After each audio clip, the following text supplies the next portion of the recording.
ప్రభువైన యేసుక్రీస్తు నామంలో అందరికీ హృదయపూర్వక వందనములండి. సమూయేలు 2వ గ్రంథము 1వ అధ్యాయము. దావీదు అమాలేకీయులను హతము చేసి తిరిగి వచ్చెను. సౌలు మృతి నొందిన తరువాత అతడు సిక్లగులో 2 దినములుండెను. 3వ దినమున బట్టలు చింపుకొని తల మీద బుగ్గి పోసికొనిన యొకడు సౌలు నొద్దనున్న దండులో నుండి వచ్చెను. అతడు దావీదును దర్శించి నేలను సాగిలపడి నమస్కారము చేయగా, దావీదు, నీవెక్కడ నుండి వచ్చితివని అడిగెను. అందుకు వాడు, ఇశ్రాయేలీయుల సైన్యములో నుండి నేను తప్పించుకొని వచ్చితిననెను. జరిగిన సంగతులేవో నాతో చెప్పుమని దావీదు సెలవీయగా, వాడు, జనులు యుద్ధమందు నిలువలేక పారిపోయిరి, అనేకులు పడి చచ్చిరి, సౌలును అతని కుమారుడైన యోనాతానును మరణమైరి అనెను. సౌలును అతని కుమారుడైన యోనాతానును మరణమైరని నీకెలాగూ తెలిసినదని దావీదు వాని నడుగగా, వాడిట్లనెను, గిల్బోవా పర్వతమునకు నేను అకస్మాత్తుగా వచ్చినప్పుడు సౌలు తన ఈట మీద ఆనుకొని ఉండెను. అతడు రథములను రౌతులను తనను వెనువెంట తగులుచుండుట చూచి వెనుక తిరిగి నన్ను కనుగొని పిలిచెను. అందుకు, చిత్తము నా ఏలినవాడా అని నేనంటిని. నీవెవడవని అతడు నన్ను అడుగగా, నేను అమాలేకీయుడనని చెప్పితిని. అతడు, నా ప్రాణము ఇంకా నాలో ఉన్నది గాని తల త్రిప్పు చేత నేను బహు బాధపడుచున్నాను. నీవు నా దగ్గర నిలువబడి నన్ను చంపుమని సెలవీయగా, ఇలాగు పడిన తరువాత అతడు బ్రతుకడని నేను నిశ్చయించుకొని అతని దగ్గర నిలిచి అతని చంపితిని. తరువాత అతని తల మీదనున్న కిరీటమును హస్త కంకణములను తీసుకొని, నా ఏలినవాడవైన నీ యొద్దకు వాటిని తెచ్చియున్నాను అనెను. దావీదు ఆ వార్త విని తన వస్త్రములు చింపుకొనెను. అతని యొద్దనున్న వారందరూ అలాగున చేసి, సౌలును యోనాతానును యెహోవా జనులను ఇశ్రాయేలు ఇంటివారును యుద్ధములో కూలిరని వారిని గూర్చి దుఃఖపడుచు ఏడ్చుచు సాయంత్రము వరకు ఉపవాసముండిరి. తరువాత దావీదు, నీవెక్కడ నుండి వచ్చితివని ఆ వార్త తెచ్చిన వారిని అడుగగా, వాడు, నేను ఇశ్రాయేలు దేశమున నివసించు అమాలేకీయుడగు ఒకని కుమారుడనెను. అందుకు దావీదు, భయపడక, యెహోవా అభిషేకించిన వానిని చంపుటకు నీవేళ అతని మీద చెయ్యి ఎత్తితివి. యెహోవా అభిషేకించిన వానిని నేను చంపితినని నీవు చెప్పితివే. నీ నోటి మాటయే నీ మీద సాక్ష్యము గనుక నీ ప్రాణమునకు నీవే ఉత్తరవాదివని వానితో చెప్పి తన వారిలో ఒకని పిలిచి, నీవు పోయి వాని చంపుమనగా అతడు వానిని కొట్టి చంపెను. యూదావారికి అభ్యాసము చేయవలనని దావీదు సౌలును గూర్చియు అతని కుమారుడైన యోనాతానును గూర్చియు ధనుర్గీతము ఒకటి చేసి దానిని బట్టి విలాపము సలిపెను. అది యాషారు గ్రంథమందు లిఖింపబడి ఉన్నది. ఎట్లనగా, ఇశ్రాయేలు, నీకు భూషణమగువారు నీ ఉన్నత స్థలముల మీద హతులైరి. అహహా, బలాఢ్యులు పడిపోయిరి. ఫిలిస్తీన్ల కుమార్తెలు సంతోషింపకుండునట్లు, సున్నతి లేని వారి కుమార్తెలు జయమని చెప్పకుండునట్లు ఈ సమాచారము గాతులో తెలియజేయకుడి. అష్కెలోను వీధులలో ప్రకటన చేయకుడి. గిల్బోవా పర్వతములారా, మీ మీద మంచైనను వర్షమైనను ప్రథమ ఫలార్పణకు తగిన పైరుగల చేలైనను లేకపోవునుగాక. బలాఢ్యుల డాళ్ళు అవమానముగా పారవేయబడెను. తైలము చేత అభిషేకింపబడని వారిదైనట్టు సౌలు డాలును పారవేయబడెను. హతుల రక్తము ఒలికింపకుండా, బలాఢ్యుల క్రొవ్వును పట్టకుండా యోనాతాను విల్లు వెనుక తీయలేదు. ఎవరినీ హతము చేయకుండా సౌలు కత్తి వెనుక తీసినది కాదు. సౌలును యోనాతానును తమ బ్రతుకునందు సరసులుగాను నెనరుగలవారుగాను ఉండిరి. తమ మరణమందైనను వారు ఒకరినొకరు ఎడబాసిన వారు కారు. వారు పక్షిరాజుల కంటే వడిగలవారు, సింహముల కంటే బలము గలవారు. ఇశ్రాయేలు కుమార్తెలారా, సౌలును గూర్చి ఏడ్వుడి. అతడు మీకు ఇంపైన రక్తవర్ణపు వస్త్రములు ధరింపచేసినవాడు, బంగారు నగలు మీకు పెట్టినవాడు. యుద్ధరంగమునందు బలాఢ్యులు పడియున్నారు. నీ ఉన్నత స్థలములలో యోనాతాను హతమాయెను. నా సహోదరుడా యోనాతానా, నీవు నాకు అతి మనోహరుడవై ఉంటివి. నీ నిమిత్తము నేను బహు శోకము నొందుచున్నాను. నా యందు నీకున్న ప్రేమ బహు వింతైనది. స్త్రీలు చూపు ప్రేమ కంటెను అది అధికమైనది. అయ్యయ్యో, బలాఢ్యులు పడిపోయిరి, యుద్ధ సన్నద్ధులు నశించిపోయిరి. సమూయేలు 2వ గ్రంథము 2వ అధ్యాయము. ఇది జరిగిన తరువాత యూదా పట్టణములలోనికి నేను పోదునా అని దావీదు యెహోవా యొద్ద విచారణ చేయగా, పోవచ్చునని యెహోవా అతనికి సెలవిచ్చెను. నేను పోవలసిన స్థలమేదని దావీదు మనవి చేయగా, హెబ్రోనుకు పొమ్మని ఆయన సెలవిచ్చెను. కాబట్టి యెజ్రెయేలీయురాలగు అహీనోయము, కర్మెలీయుడగు నాబాలునకు భార్య అయిన అబీగయీలు అను తన 2 భార్యలను వెంటబెట్టుకుని దావీదు అక్కడికి పోయెను. మరియు దావీదు తన యొద్దనున్న వారందరినీ వారి వారి ఇంటి వారిని తోడుకొని వచ్చెను. వీరు హెబ్రోను గ్రామములలో కాపురముండిరి. అంతటా యూదావారు అక్కడికి వచ్చి యూదావారి మీద రాజుగా దావీదునకు పట్టాభిషేకము చేసిరి. సౌలును పాతిపెట్టిన వారు యాబేష్ గిలాదు వారిని దావీదు తెలుసుకొని యాబేష్ గిలాదు వారి యొద్దకు దూతలను పంపి, మీరు ఉపకారము చూపి మీ ఏలినవాడైన సౌలును పాతిపెట్టితిరి గనుక యెహోవా చేత మీరు ఆశీర్వచనము నొందుదురుగాక. యెహోవా మీకు కృపను సత్య స్వభావమును అగపరచును. నేనును మీరు చేసిన ఈ క్రియను బట్టి మీకు ప్రత్యుపకారము చేసేదను. మీ యజమానుడగు సౌలు మృతి నొందెను గాని యూదావారు నాకు తమ మీద రాజుగా పట్టాభిషేకము చేసి ఉన్నారు గనుక మీరు ధైర్యము తెచ్చుకొని బలాఢ్యులై యుండుడని ఆజ్ఞనిచ్చెను. నేరు కుమారుడగు అబ్నేరు అను సౌలు యొక్క సైన్యాధిపతి సౌలు కుమారుడగు ఇష్బోషెతును మహనయీంనకు తోడుకొని పోయి గిలాదు వారి మీదను ఆషేరీయుల మీదను యెజ్రెయేలు మీదను ఎఫ్రాయిమీయుల మీదను గిలాదు వారి మీదను ఆషేరీయుల మీదను యెజ్రెయేలు మీదను ఎఫ్రాయిమీయుల మీదను బెన్యామీనీయుల మీదను ఇశ్రాయేలు వారి మీదను రాజుగా అతనికి పట్టాభిషేకము చేసెను. సౌలు కుమారుడగు ఇష్బోషెతు 40 ఏండ్ల వాడై ఏలనారంభించి 2 సంవత్సరములు పరిపాలించెను.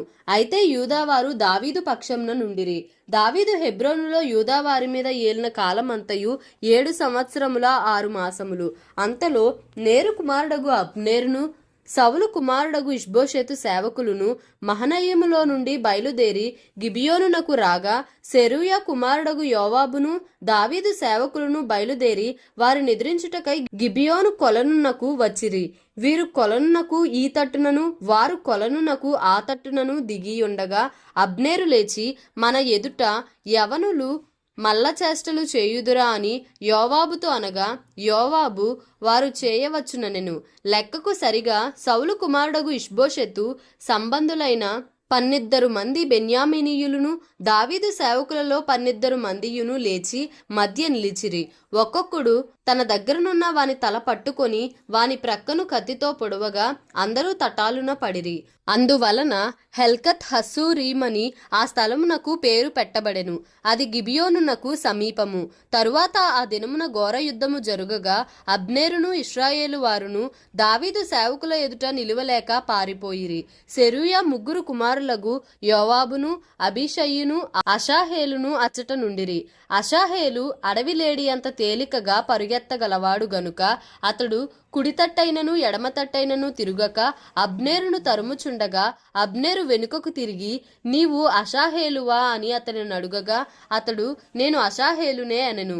నీవు కుడికైనను ఎడమకైనను తిరిగి యవనస్తులలో ఒకని కలుసుకొని వాని ఆయుధములను పట్టుకొమ్ము అని అబ్నేరు అతనితో చెప్పినను అషాహేలు ఈ తట్టైనను ఆ తట్టైనను తిరుగక అతని తరుమగా అబ్నేరు నన్ను తరుముట మాని తొలగిపొమ్ము, నేను నిన్ను నేలకు కొట్టి చంపిన ఎడల నీ సహోదరుడగు యోవాబు ముందు నేనెట్లు తలనెత్తుకొనగలనెను. అతడు నేను తొలగననగా అబ్నేరు ఈటె మడమతో అతని కడుపులో పొడిచినందున ఈటె అతని వెనుకకు వచ్చెను గనుక అతడు అచ్చటనే పడి చచ్చెను. అషాహేలు పడి చచ్చిన స్థలమునకు వచ్చిన వారందరూ నిలువబడిరి గాని యోవాబును అబీషయ్యును అబ్నేరును తరుముచు గిబియోనను అరణ్య మార్గములోని గీహా ఎదుటి అమ్మాయను కొండకు వచ్చిరి. అంతలో సూర్యుడు అస్తమించెను. బెన్యామీనీయులు అబ్నేరుతో గుంపుగా కూడుకొని ఒక కొండ మీద నిలువగా అబ్నేరు కేక వేసి కత్తి చిరకాలము భక్షించున అది తుదకు ద్వేషమునకే హేతువగునని నీవెరుగుదువు గదా, తమ సహోదరులను తరుమవద్దని నీవెంతవరకు జనులకు ఆజ్ఞ ఇయ్యక యుందువని యోవాబుతో అనెను. అందుకు యోవాబు దేవుని జీవము తోడు జగడమునకు నీవు వారిని పిలువక యుండిన ఎడల జనులందరూ తమ సహోదరులను తరుమక ఉదయమునునే తిరిగి పోయి యుందురని చెప్పి బాకా ఊదగా జనులందరూ నిలిచి ఇశ్రాయేలు వారిని తరుముటయు వారితో యుద్ధము చేయుటయు మానిరి. అబ్నేరును అతని వారును ఆ రాత్రి అంతా మైదానము గుండా ప్రయాణము చేసి యోర్దాను నది దాటి బిత్రోను మార్గమున మహనయీమునకు వచ్చిరి. యోవాబు అబ్నేరును తరుముట మాని తిరిగి వచ్చి జనులను సమకూర్చి లెక్క చూడగా దావీదు సేవకులలో అషాహేలు గాక 19 లేకపోయిరి. అయితే దావీదు సేవకులు బెన్యామీనీలలోను అబ్నేరు జనులలోను 360 మందిని హతము చేసిరి. జనులు అషాహేలును ఎత్తుకొని పోయి బెత్లెహేములోనున్న అతని తండ్రి సమాధి యందు పాతిపెట్టిరి. తరువాత యోవాబును అతని వారును రాత్రి అంతయు నడిచి తెల్లవారు సమయమున హెబ్రోనునకు వచ్చిరి. సమూయేలు 2వ గ్రంథము 3వ అధ్యాయము. సౌలు కుటుంబీకులకును దావీదు కుటుంబీకులకును బహుకాలము యుద్ధము జరుగగా దావీదు అంతకంతకు ప్రబలెను, సౌలు కుటుంబము అంతకంతకు నీరసిల్లెను. హెబ్రోనులో దావీదునకు పుట్టిన కుమారులెవరనగా అమ్నోను అను అతని జ్యేష్ఠపుత్రుడు యెజ్రెయేలీయురాలగు అహీనోయము వలన పుట్టెను. కిల్యాబు అను 2వ వాడు కర్మెలీయుడగు నాబాలు భార్య అయిన అబీగయీలు వలన పుట్టెను. 3వ వాడైన అబ్షాలోము గెషూరు రాజగు తల్మయి కుమార్తెయగు మయకా వలన పుట్టెను. 4వ వాడగు అదోనియా హగ్గీతు వలన పుట్టెను. 5వ వాడగు షెఫట్య అబీటలు వలన పుట్టెను. 6వ వాడగు ఇత్రెయాము దావీదునకు భార్యయగు ఎగ్లా వలన పుట్టెను. వీరు హెబ్రోనులో దావీదునకు పుట్టిన కుమారులు. సౌలు కుటుంబీకులకును దావీదు కుటుంబీకులకును యుద్ధము జరుగుచుండగా అబ్నేరు సౌలు కుటుంబీకులకు బహు సహాయము చేసెను. అయ్యా కుమార్తె అయిన రిస్పాయను ఒక ఉపపత్ని సౌలుకుండెను. నా తండ్రికి ఉపపత్నియగు దానిని నీవెందుకు కూడితివని ఇష్బోషెతు అబ్నేరును అడుగగా అబ్నేరును ఇష్బోషెతు అడిగిన మాటకు బహుగా కోపగించుకొని, నిన్ను దావీదు చేతికి అప్పగింపక నీ తండ్రి అయిన సౌలు ఇంటివారికిని అతని సహోదరులకును అతని స్నేహితులకును ఈవేళ ఉపకారము చేసిన నన్ను యూదావారికి చేరిన కుక్కతో సమానునిగా చేసి ఈ దినమున ఒక స్త్రీని బట్టి నా మీద నేరము మోపుదువా? యెహోవా దావీదునకు ప్రమాణము చేసిన దానిని అతని పక్షంన నేను నెరవేర్చని ఎడల దేవుడు నాకు గొప్ప అపాయము కలుగజేయునుగాక. సౌలు ఇంటివారి వశము కాకుండా రాజ్యమును తప్పించి దాను మొదలుకొని బెయేర్షెబా వరకు దావీదు సింహాసనమును ఇశ్రాయేలు వారి మీదను యూదా వారి మీదను నేను స్థిరపరచదనెను. కావున ఇష్బోషెతు అబ్నేరునకు భయపడి ఇక ఏ మాటయు పలుకలేకపోయెను. అబ్నేరు తన తరపున దావీదు నొద్దకు దూతలను పంపి, ఈ దేశము ఎవరిది? నీవు నాతో నిబంధన చేసిన ఎడల నేను నీకు సహాయము చేసి ఇశ్రాయేలు వారినందరినీ నీ తట్టు త్రిప్పెదనని వర్తమానము పంపగా దావీదు, మంచిది, నేను నీతో నిబంధన చేసేదను. అయితే నీవు ఒక పని చేయవలెను. నా దర్శనమునకు వచ్చినప్పుడు సౌలు కుమార్తెయగు మీకాలును నా యొద్దకు తోడుకొని రావలెను, లేదా నీకు దర్శనము దొరకదనెను. మరియు దావీదు సౌలు కుమారుడగు ఇష్బోషెతు నొద్దకు దూతలను పంపి ఫిలిస్తీయులలో 100 మంది ముందోళ్లను తెచ్చి నేను పెండ్లి చేసుకొనిన మీకాలును నాకు అప్పగింపుమని చెప్పుడనగా ఇష్బోషెతు దూతను పంపి లాయిషు కుమారుడగు పల్తీయేలు అను దాని పెనిమిటి యొద్ద నుండి మీకాలును పిలువనంపెను. దాని పెనిమిటి బహూరీము వరకు దాని వెనుక ఏడ్చుచూ రాగా అబ్నేరు నీవు తిరిగి పొమ్మనెను గనుక అతడు వెళ్ళిపోయెను.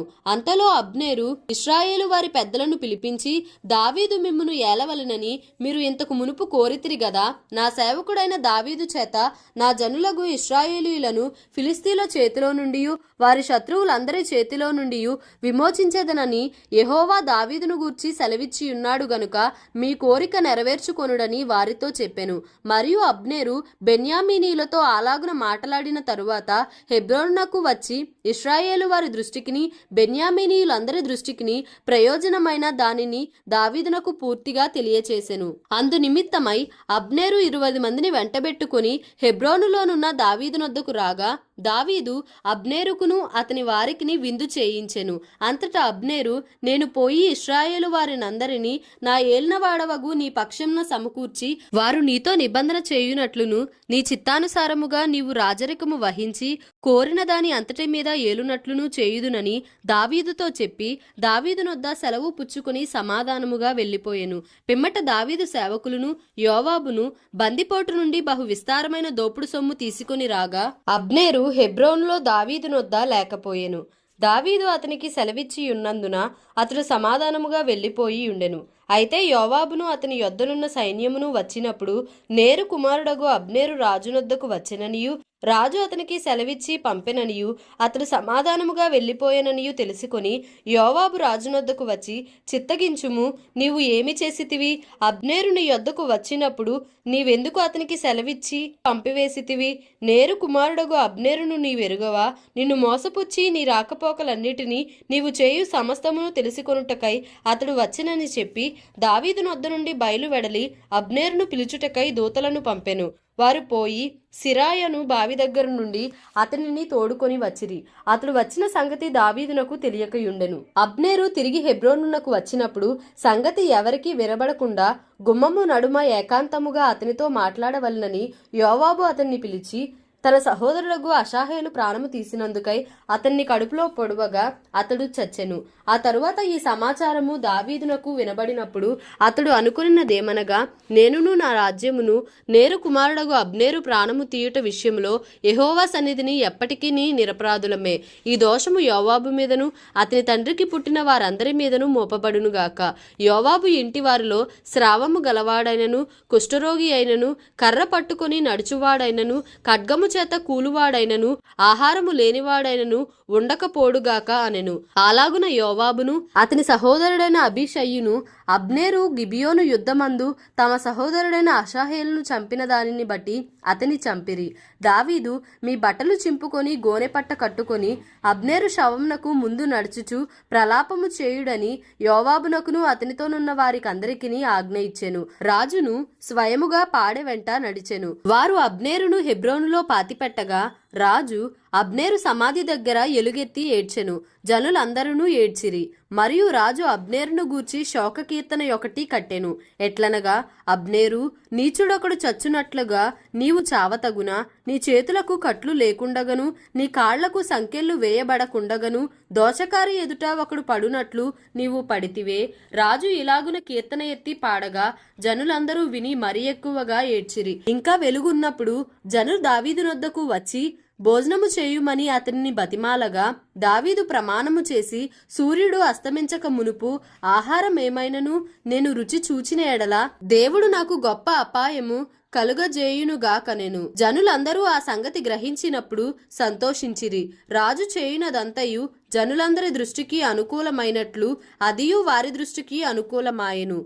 నేరు కుమారుడైన అబ్నేరును చంపుట రాజు ప్రేరేపణ వలనైనది కాదని ఆ దినమున జనులకందరికిని ఇశ్రాయేలు వారికందరికిని తెలియబడెను. పిమ్మట రాజు తన సేవకులను పిలిచి వారితో ఇలాగు సెలవిచ్చెను, నేటి దినమున పడిపోయిన వాడు ఇశ్రాయేలు వారిలో ప్రధానుడనియు పెద్దలలో ఒకడనియు మీకు తెలిసేయున్నది. పట్టాభిషేకము నొందిన వాడనైనను నేడు నేను బలహీనుడనైతిని. సెరూయా కుమారులైన ఈ మనుషులు నాకంటే బలము గలవారు. అతడు జరిగించిన దుష్క్రియను బట్టి యెహోవా కీడు చేసిన వానికి ప్రతి కీడు చేయునుగాక. దేవుడి పరిశుద్ధ వాక్యమును మన వినికిడిలో దీవించి ఆశీర్వదించునుగాక.